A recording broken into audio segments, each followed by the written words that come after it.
નમસ્કાર વિદ્યાર્થી મિત્રો, કેમ છો? હું કેતન ઠાકોર જ્યોતિ ક્લાસીસ ગાંધીનગરમાં બધા જ વિદ્યાર્થી મિત્રોનું સ્વાગત કરું છું. આજે આપણે સેક્શન ડી ની અંદર જે છે ચેપ્ટર નંબર 8 જે છે એની અંદર પહેલા જે 3 દાખલા છે એની ગણતરી કરવા જઈ રહ્યા છે. એટલે કે પાર્ટ 1 ની અંદર જે છે આપણે પ્રવેશ કરી ચૂક્યા છે. આના પહેલા પણ આપણે 2 ચેપ્ટર જે છે સેક્શન ડી ના જે છે બનાવ્યા છે અને હજુ સુધી તમે એ વિડીયો ન જોયા હોય તો તમને આપણી ચેનલ પર મળી જશે. અને ચેનલ પર નવા હોય ને ચેનલને હજુ સુધી સબસ્ક્રાઇબ ના કરી હોય તો સબસ્ક્રાઇબ કરવા નમ્ર વિનંતી છે, જેથી કરીને આવનારા વિડીયો છે તમને સરળતાથી અને સૌથી ઝડપે જે છે તમને પ્રાપ્ત થઈ શકે. તો શરૂઆત કરીએ છીએ આજના વિડીયોની, જેની અંદર જે છે પહેલા દાખલાની અંદર જોઈએ તો અહીંયા ધ્યાનપૂર્વક જોજો કે પ્રશ્ન તમને પૂછવામાં આવ્યો છે કે ત્રિકોણ માફ કરજો ABCD સમબાજુ ચતુષ્કોણ છે અને PQR અને S એ અનુક્રમે બાજુઓ AB, BC, CD અને DA ના મધ્ય બિંદુઓ છે. જો આ મધ્ય બિંદુ છે, માની લો કે AB છે તો એનું મધ્ય બિંદુ કોણ છે? P છે. BC છે તો એનું મધ્ય બિંદુ કોણ છે? તો Q છે. CD છે તો એનું મધ્ય બિંદુ R છે અને DA છે તો એનું મધ્ય બિંદુ કોણ છે? તો કે S છે. આપણે સાબિત એવું કરવાનું છે કે જે અંદરની તરફ જે PQRS છે એટલે કે PQR અને S છે એ કેવો છે? લંબચોરસ છે. આપણે એવું સાબિત કરવાનું છે. હવે સાબિત કેવી રીતે થાય? તો સાબિત એવી રીતે થાય વિદ્યાર્થી મિત્રો કે એક ખૂણો છે ને અંદરનો, આ જે અંદરનું PQRS ચતુષ્કોણ છે ને એનો એક ખૂણો જો કાટખૂણો મળી જાય ને, કેવો કાટખૂણો મળી જાય ને, અને બે બાજુઓ સમાંતર મળી જાય ને, બે બાજુઓ સમાન મળી જાય ને, એનો મતલબ કે અંદરની કોઈ પણ બે બાજુઓ સમાંતર હોય ને આ રીતે, તો એના ઉપરથી આપણે કહી શકીએ છીએ કે આ જે ત્રિકોણ છે અંદરનો ચતુષ્કોણ છે PQRS એ કેવો છે? તો કે સમબાજુ અથવા તો લંબચોરસ માફ કરજો લંબચોરસ ચતુષ્કોણ છે એવું સાબિત કરીએ. આપણે શોધવાનું આટલું જ છે કે કોઈ એક ખૂણો એનો કાટખૂણો બનવો જોઈએ અને બે બાજુઓ કેવી બનવી જોઈએ? તો સમાંતર બનવી જોઈએ. કેવી બનવી જોઈએ? સમાંતર.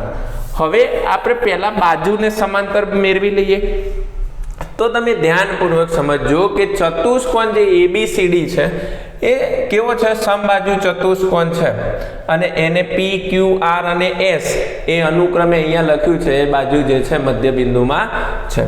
હવે માની લો કે હું મોટા ત્રિકોણની વાત કરું, ત્રિકોણ AB અને C, એટલે કે આ ત્રિકોણની અંદર તમે ખાસ ધ્યાનપૂર્વક જોજો. આ જે ત્રિકોણ મળ્યો છે ત્રિકોણ ABC માં, એમાં આ જે PQ છે ને, આ જે PQ અને AC છે ને એ એકબીજાને કેવી બાજુઓ છે? આ રીતે સમાંતર બાજુઓ છે. કેવી બાજુઓ છે? સમાંતર બાજુ છે. અને સાથે સાથે એ પણ જુઓ કે AC નું જે માપ છે ને અને PQ નું માપ છે, એ PQ નું જે માપ છે ને એ AC કરતા કેવું છે? તો કે અડધું છે. એટલે કે અહીંયા આપણે કહી શકીએ કે જે PQ છે ને એનું માપ AC કરતા કેવું છે? અડધું છે. એટલે કે 1/2 છે. હવે તમે ધ્યાનપૂર્વક જોજો. હવે જો આપણે આગળ ચર્ચા કરીએ તો બીજો ત્રિકોણ લઈએ છે, એટલે કે એની સામેનું ત્રિકોણ લઈએ છે ADC. હવે તમે આ ADC ની અંદર પણ ખાસ ધ્યાનપૂર્વક જોજો કે એમાં પણ AC કરતા આ જે SR નું જે માપ છે એ માપ કેવું છે? અડધું છે. એટલે કે તમે અહીંયા જો આપણે બે વસ્તુ સાબિત કરવાની છે. એક મેં શું કીધું કે બે બાજુઓ સમાંતર સાબિત કરવાની છે અને એક કાટખૂણો સાબિત કરવાનો છે. તો અહીંયા આ બે બાજુઓ જે છે અહીંયા શું થાય છે? સમાંતર થશે. કારણ કે જો ચતુષ્કોણ PQRS માં PQ સમાંતર SR, એટલે કે આ PQ અને આ સમાંતર જે છે આ SR છે, જેથી કરીને આપણે એવું કહી શકીએ કે PQ બરાબર SR. આ આપણે સાબિત કરી નાખ્યું એક વસ્તુ. અને હજુ આપણે એક વસ્તુ સાબિત કરવાની છે કે જેની અંદર શું હોય? તો કે કાટખૂણો બનતો હોવો જોઈએ. શું બને? તો કે કાટખૂણો બને. હવે અહીંયાથી આપણે આગળ આવીએ. તો અહીંયા સુધી ખ્યાલ પડ્યો કેવી રીતે છે. મેં અહીંયા બે ત્રિકોણ લીધા, એબીસી લીધો અને એડીસી લીધો. એમાં જે છે એસી કરતાં પીક્યુ નાનો છે, અડધો છે, અને અહીંયા એડીસીમાં એસી કરતાં એસઆર નાનો છે, જેથી કરીને આપણે કહી શકીએ કે સામેના બંને જે બાજુઓ છે એ સમાંતર છે, અને સમાંતર હોવાના કારણે પીક્યુ અને એસઆર કેવી હોય, સરખી હોય. હવે આપણે જઈએ છે ત્રિકોણ એબીસીમાં સમબાજુ ચતુષ્કોણ હોવાથી આ જે જો એસીના અને આ બીડીના ખૂણા એ એકબીજાને શું કરે છે, દુભાગે છે. એટલે કે આ દરેક ખૂણો અહીંયા કેવો બનશે, તો કે કાટખૂણો બનશે બેટા. જેથી કરીને આપણે આ ખૂણાને અત્યારે વિચારીએ. કયા ખૂણાને વિચારીએ? આ ખૂણાને વિચારીએ. આ ત્રિકોણને વિચારું છું હું, આ ખૂણાને, એટલે કે AMB. કારણ કે મારે આ ખૂણો સાબિત થશે ને તો આ એ સાબિત કરે, અને આ સાબિત કર્યા પછી આ બે સાબિત કરીશું. એટલે જો ખૂણો P જો કાટખૂણો બની જાય અને બાજુઓ તો સમાંતર છે, એટલે આખો જે છે દાખલો પૂરો થઈ જશે. હવે તમે જુઓ અહીંયા AMB એ કાટખૂણો થયો, કારણ કે એકબીજાને દુભાગે છે, એટલે કે AMB કાટખૂણો છે. હવે હું માની લો કે બે સમાંતર બાજુ વિશે વિચારું, AC અને PQ. આ AC અને આ PQ માટે જે છે અહીંયા આપણે શું કરવાનું છે, તો કે વિચારવાનું છે. હવે AC અને PQ એ ક્યાં અનુક્રમે MN બિંદુને દ્વિભાગે છે. જો AC અને આ PQ એ ક્યાં દુભાગે છે, તો કે MN માં દુભાગે છે. તેથી તેની શું બની જાય છે, છેદિકા. એટલે કે AMB અને બીજું ખૂણો લઉં છું MNP, એટલે કે MNP. આ બે ખૂણા, એક આ ખૂણો અને એક આ ખૂણો. તમે જુઓ કેવા ખૂણા બને છે, અંતઃકોણના ખૂણા બને છે એક જ બાજુના, અને એક જ બાજુના અંતઃકોણનો સરવાળો કેટલો થાય, 180 થાય. કેટલો થાય, 180. જેથી કરીને AMB નું માપ તમને 90 ખબર છે. MNP નું એટલે કે આ ખૂણાનું માપ આપણે શોધવું છે. તો એના માટે શું કરું છું, તો 90 ને બરાબરની આ બાજુ લાવું છું, જેથી કરીને 180 માંથી 90 નીકળી જશે. એટલે આ ખૂણો જે છે એ કેટલા અંશનો બનશે, તો કે 90 અંશનો બનશે. કેટલા અંશનો બનશે, 90 અંશનો બનશે. ચલો, કેટલા અંશનો બને છે, 90 અંશનો બને છે. એટલે કે મેં તમને આ ખૂણો તમને દુભાગે છે એટલે 90 બન્યો, અને આ ખૂણો અને આ ખૂણો અંતઃકોણના ખૂણાઓ છે, જેથી કરીને આ ખૂણો 90 બન્યો. હવે માની લો કે મારે આ ખૂણો સાબિત કરવો હોય, તો આ ખૂણાને અંતઃકોણ જે આ પ્રોસેસ કરી છે અહીંયા સુધી, એ જ પ્રોસેસ હું અહીંયા કરી નાખું તો મને ખબર પડી જાય કે આ ખૂણો કેટલા અંશનો છે, 90નો. તો ખૂણો P કાટખૂણો બની જાય. તો એક ખૂણો અને આ બે સમાંતર બાજુઓ ક્યાં ગઈ, સમાંતર બે બાજુઓ ક્યાં ગઈ, બે સમાંતર બાજુઓ ખોવાઈ ગઈ કે ના, આ રહી. PQ અને RS કેવી છે, સમાન છે, એવું આપણે કહી દઈશું છેલ્લે. હવે માની લો કે હું એક બીજો ત્રિકોણ લઉં છું, એનું નામ છે AB અને D માટે લઉં છું. કઈ લઉં છું, AB અને અહીંયા D છે બેટા. શું છે, તો કે D છે. ABC નું તો કામ પૂરું થયું. ABD લઉં છું. હવે ABD ની અંદર તમે જુઓ, એક ખૂણો હું લઉં છું M, જો M અહીંયા N છે. એક લઉં છું MNP, એટલે કે આ ખૂણો, અને બીજો ખૂણો લઉં છું NPS, એટલે આ ખૂણો લઉં છું. કારણ કે મારે આ ખૂણા કેવા અંતઃકોણના છે એવું તો મને ખબર છે. MNP નું તો હાલ જ આપણને માપ મળ્યું, 90 બરાબરની આ બાજુ લઉં તો એ જે 90 જે છે એ આ બાજુ આવશે, એટલે શું થઈ જશે, 180 માઇનસ 90. એટલે આપણને આ ખૂણો જે આપણે શોધવા માંગીએ છીએ એ ખૂણો આપણને કેટલા અંશનો મળી જશે, 90 અંશનો મળી જશે.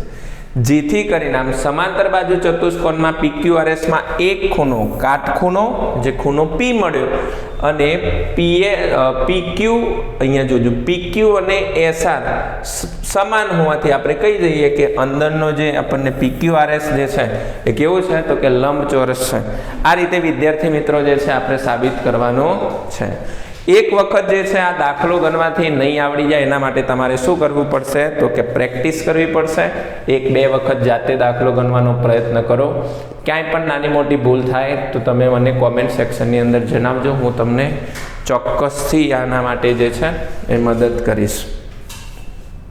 ત્યાર પછી જે છે આના પછી દાખલા નંબર 2 છે, જેની અંદર કીધું જો સમાંતર બાજુ ચતુષ્કોણના વિકર્ણો સમાન હોય, એટલે કે AC અને BD જો સમાન હોય તો દર્શાવો કે આ જે ત્રિકોણ છે એ લંબચોરસ છે.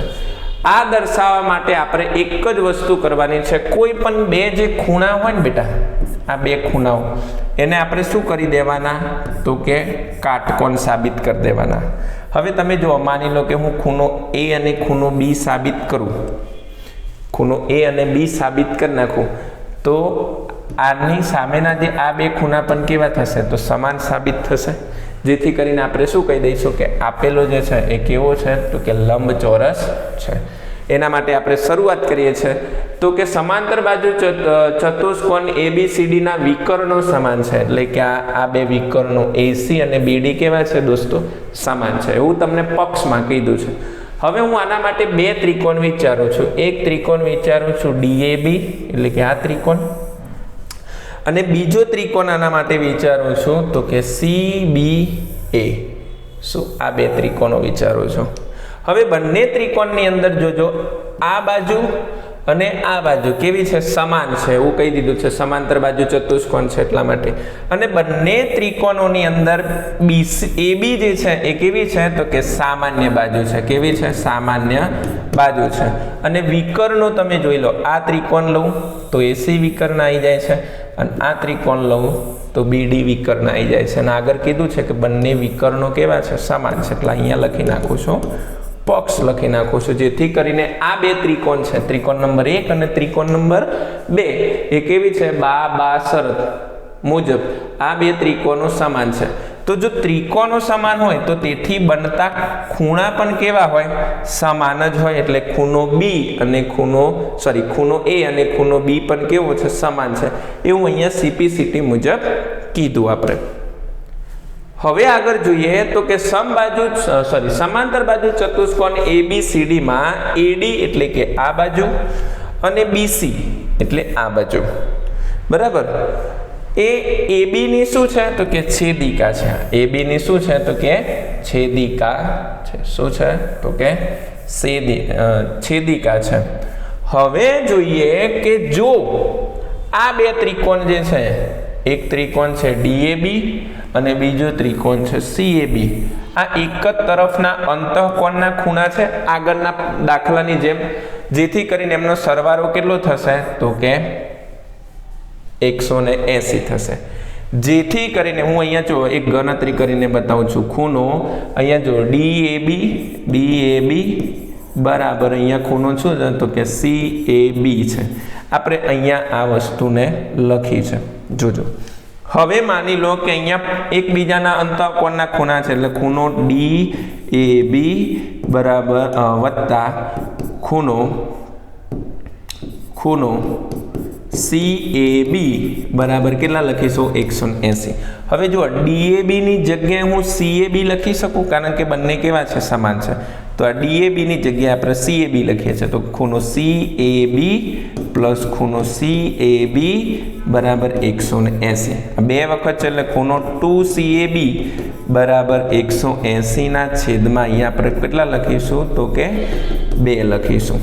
જેથી કરીને ખૂણો CAB જો 90 અંશનો થાય તો ખૂણો DAB પણ કેટલો થાય તો કે 90 અંશનો થાય, જે અહીંયા આપણને દર્શાવ્યું છે, બરાબર. આ એક્સ્ટ્રા કામ હતું જે અહીંયા મેં નથી લખ્યું, ખાલી એટલું લખી નાખ્યું છે. પૂરક કોણ છે, પૂરક કોણ જે છે એમનો સરવાળો કેટલો થાય, બાજુઓ કેવી હોય સમાન હોય, એટલે કે 90 અંશનો થાય. એટલા માટે આ એક્સ્ટ્રા વર્ક કર્યું છે તમારા માટે. જો અહીંયા ખ્યાલ ના આવે તો અહીંયા મેં તમને સમજાવ્યું છે. આ સ્ટેપ આટલા પદ પછી આવે, બરાબર. જેથી કરીને આ બંને ખૂણા જે છે કેવા થઈ ગયા તો કે કાટકોણ થઈ ગયા. જેથી કરીને આપેલો ચોરસ છે કેવો થાય તો કે લંબચોરસ છે. એવી રીતે આપણે સાબિત કરી શકાય. હજુ સુધી ચેનલ પર નવા હોય ને ચેનલને સબસ્ક્રાઇબ ના કરી હોય તો સબસ્ક્રાઇબ કરવા નમ્ર વિનંતી છે દોસ્તો. તો આવનારા વિડીયો છે તમને સરળતાથી અને સૌથી સચોટ માર્ગદર્શન સાથે તમને પ્રાપ્ત થાય. હવે જોઈએ છે દાખલા નંબર જે છે 3, જેની અંદર કીધું છે સમબાજુ ચતુષ્કોણના વિકર્ણો એકબીજાને લંબ છે. વિકર્ણો એકબીજાને લંબ છે એનો મતલબ કે અહીંયા કેટલા અંશનો ખૂણો બનાવે છે તો કે 90 અંશનો ખૂણો બનાવે છે એવું આપણે શું કરવાનું છે તો કે સાબિત કરવાનું છે. એના માટે અહીંયા 4 ત્રિકોણ બને છે દોસ્તો. જુઓ 4 ત્રિકોણમાંથી તમારે કોઈ પણ 2 ત્રિકોણ લઈ લેવાના છે અને એ બંને ત્રિકોણો એકરૂપ છે એવું આપણે શું કરી નાખવાનું છે તો કે સાબિત કરી દેવાનું છે. જેથી કરીને અહીંયા જો સમબાજુ ચતુષ્કોણ જે છે તો આપણને ખબર છે સમબાજુ ચતુષ્કોણની અંદર દરેક બાજુઓ કેવી હોય તો સરખી હોય. દરેક બાજુઓ કેવી હોય સરખી હોય. અહીંયા હું હવે 2 ત્રિકોણ લઉં છું, એક AOD લઉં છું અને એક COD, આ 2 ત્રિકોણો લઉં છું. હવે તમે આ ત્રિકોણ જુઓ, આ બંને ત્રિકોણમાં આ ત્રિકોણની અંદર અને આ ત્રિકોણની અંદર એમાં આ બાજુ બંને તો સમાન છે, પછી આ સામાન્ય બાજુ છે અને આ વિકર્ણ જે છે ને એના 2 ભાગ પડે છે એટલે આ બંને પણ કેવા હશે સમાન હશે. એટલે કે અહીંયા AO બરાબર OC, આ AO બરાબર OC, પછી OD બરાબર OD બંનેમાં આવે છે અને AD અને DC એ સામાન્ય બાજુ છે, પક્ષમાં આપણને કહી દીધું છે. એટલે કે બા શરત મુજબ આ બંને ત્રિકોણો કેવા છે એકરૂપ છે. જો ત્રિકોણો એકરૂપ હોય તો તેથી બનતા ખૂણા પણ કેવા હોય બેટા એકરૂપ હોય કે ન હોય? તેથી બનતા ખૂણા પણ જે છે એ કેવા હોય એકરૂપ હોય. એટલે અહીંયા આપણને કહીએ છે કે AOD અને COD આ બંને ત્રિકોણો ખૂણાઓ કેવા છે તો કે CPCT પ્રમાણે એકરૂપ છે. પરંતુ અહીંયા AOD અને COD છે એ તો રૈખિક જોડના એક જ રેખા ઉપરથી બનતા 2 ખૂણાઓ છે. જો એક જ રેખા ઉપરથી બનતા 2 ખૂણા છે, એક AC રેખા ઉપર 2 ખૂણા બને છે. એટલા માટે રૈખિક જોડના ખૂણાઓનો સરવાળો કેટલો થાય 180.